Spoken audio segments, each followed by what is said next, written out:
Alhamdulillah alladzi ja'ala al-usrata ruknan asasiyyan fi bina'i kulli ummah.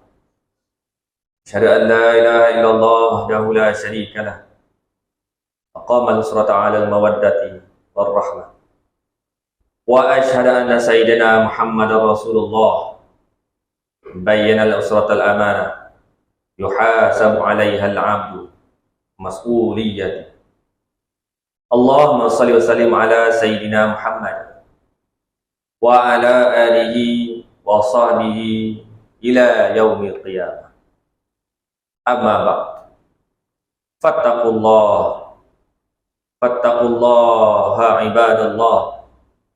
Ittaqullaha ta'ala haqqa tuqatih. Sedang jemaah yang dirahmati Allah SWT sekalian, saya berpesan kepada diri saya dan juga tuan-tuan sekalian, marilah kita sama-sama bertakwa kepada Allah Subhanahu wa taala. Dengan melaksanakan perintah Allah Subhanahu wa taala dan meninggalkan larangannya, mudah-mudahan kita menjadi manusia yang berjaya di dunia dan berjaya di akhirat insya-Allah. Allah SWT berfirman, A'udzubillahi minasyaitonir rajim. Wa may yatawallallaha wa rasulahu walladzina amanu fa inna hizballahi humul ghalibun. Dan sesiapa yang menjadikan Allah dan Rasulnya serta orang-orang yang beriman itu menolongnya, maka berjayalah dia.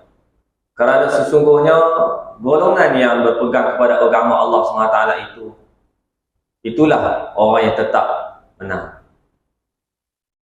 Allah SWT berfirman lagi, A'udzubillahi minasyaitonir rajim. In yansurkumullahu fala ghaliba lakum wa in yakhdhulkum faman dzalladzi yansurukum min ba'di wa 'ala Allahi falyatawakkalul mu'minun. Shadaqallahul 'azim. Ali Imran ayat 160. Jika Allah menolongmu mencapai kemenangan, tiada siapa yang dapat mengalahkan kamu. Dan jika dia mengalahkan kamu, maka siapapun yang dapat tolong kamu sesudah Allah menetapkan perkara yang demikian. Dan kepada Allah jualah hendaknya orang beriman itu berserah diri. Shadaqallahul 'azim. Hadirin dan jemaah yang dirahmati Allah SWT sekalian, kita berada di dalam bulan Jamadil Akhir.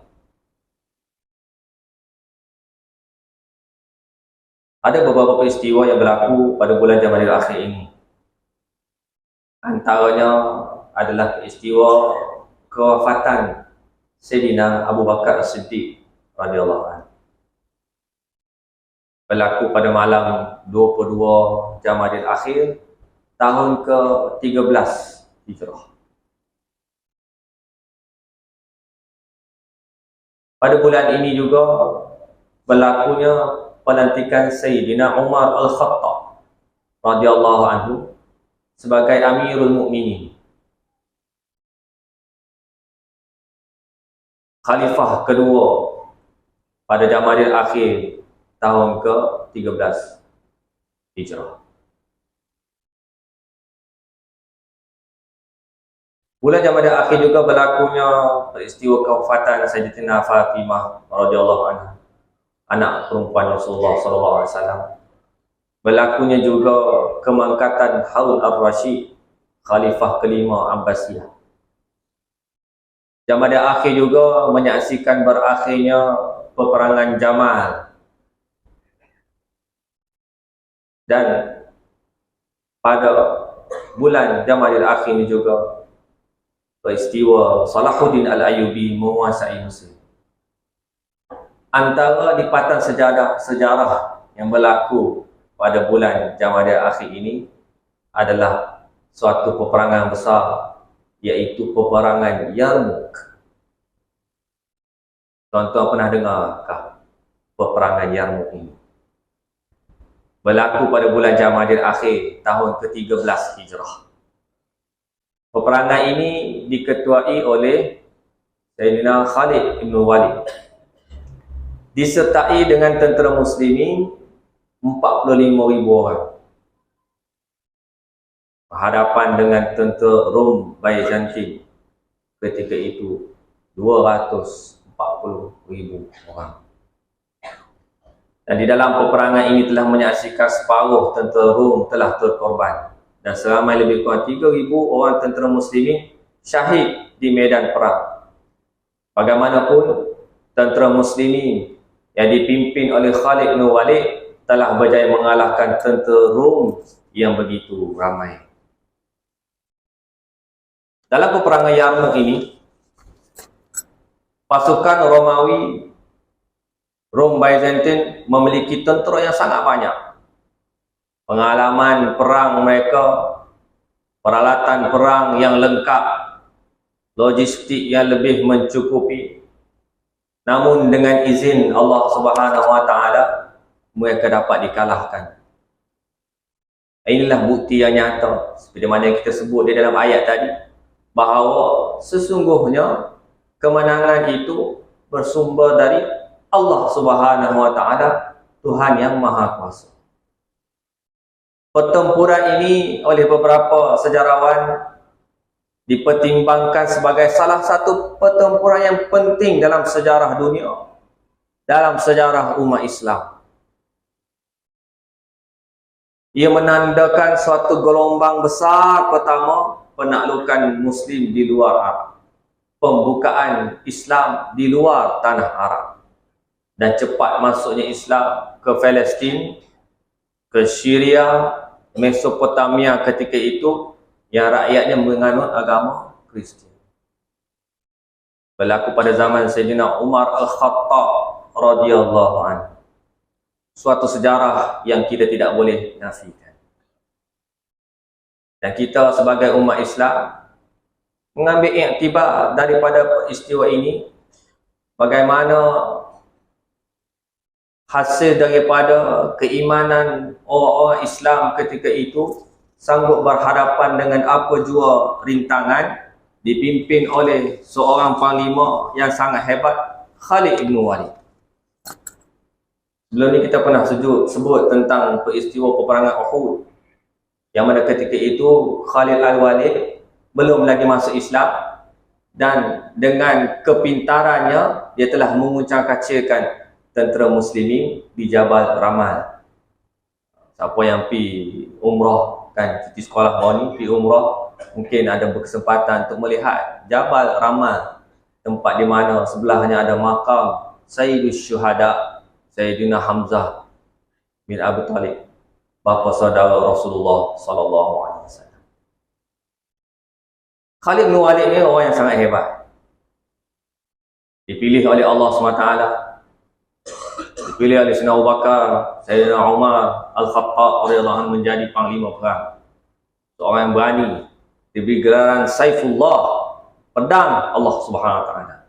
Mempunyai sifat yang keras, dan beliau lahir daripada keluarga yang kaya, keluarga yang sangat hebat, keluarga yang melatih dengan seni peperangan, dengan bela diri daripada kecil lagi.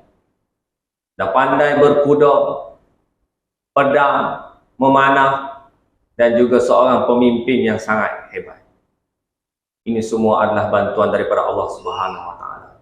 Bagaimana menukar seorang panglima yang memusuhi Islam, memusuhi Rasulullah sallallahu alaihi wasallam, yang akhirnya memberikan kegemilangan kepada Islam itu sendiri, sehingga tersebar luasnya Islam ketika pemerintahan Sayyidina Umar Al-Khattab radhiyallahu anhu, jatuhnya Rom dan Parsi.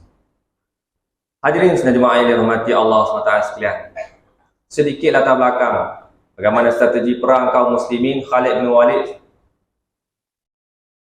manusia biasa yang juga diberikan oleh Allah Ta'ala dengan akal pemikiran sudah tentu, dengan emosi dan sebagainya sudah tentu dia rasa bimbang dan risau tentang keadaan ini bila berhadapan dengan tentera musuh yang begitu ramai. Tentera Byzantine Romawi berkali-kali ganda lipatnya dengan jumlah pasukan kaum muslimin, ditambah dengan pasukan Islam yang dipimpinnya tanpa persenjataannya lengkap, tidak terlatih dan rendah mutunya. Ini berbeza dengan angkatan tentera Romawi yang bersenjata lengkap dan jumlahnya sangat banyak. Mereka berhadapan dengan, bahkan berhadapan di dataran, nama tempatnya Yarmouk. Dan tentera Romawi ni 80,000 orang tentera mereka nak bagi mereka tak lari, diikat kaki-kaki mereka dengan rantai supaya mereka tidak lari daripada medan perang. Ini yang berlaku kepada tentera-tentera Rom. Tetapi tentera-tentera Islam pergi dengan keikhlasan, pergi dengan keberanian, pergi dengan keimanan kepada Allah Subhanahu wa taala, yang mengharapkan ganjaran daripada Allah Subhanahu wa taala. Tentera muslimin seluruhnya berjumlah 45,000 orang. Sesuai dengan strategi Khalid Al-Walid, dipecahkan menjadi 40 kontingen untuk memberikan kesan efek seolah-olah tentera yang sangat ramai apabila dipecahkan kepada banyak kelompok. Tuan-tuan muslimin yang dirahmati Allah SWT sekalian, bolehlah cari cerita tentang peperangan Yarmouk ini. Sedikit sebanyak boleh membangkitkan semangat kita bahawa Islam itu mesti diperjuangkan, mesti dipertahankan. Dan ambillah contoh daripada sirah, daripada perjalanan sejarah yang ditunjukkan oleh para sahabat radhiyallahu ajma'in. Barakallahu li wa lakum fil Qur'an azim wa nafa'ani wa iyyakum bi ayatin wal hikmah. Aqulu qawli hadha in kana sawaban fa min Allahi al-mannan. إن كان خطأ فمن نفسي والشيطان وأستغفر الله العظيم لي ولكم ولسائر المسلمين والمسلمات والمؤمنين والمؤمنات إنه هو الغفور الرحيم.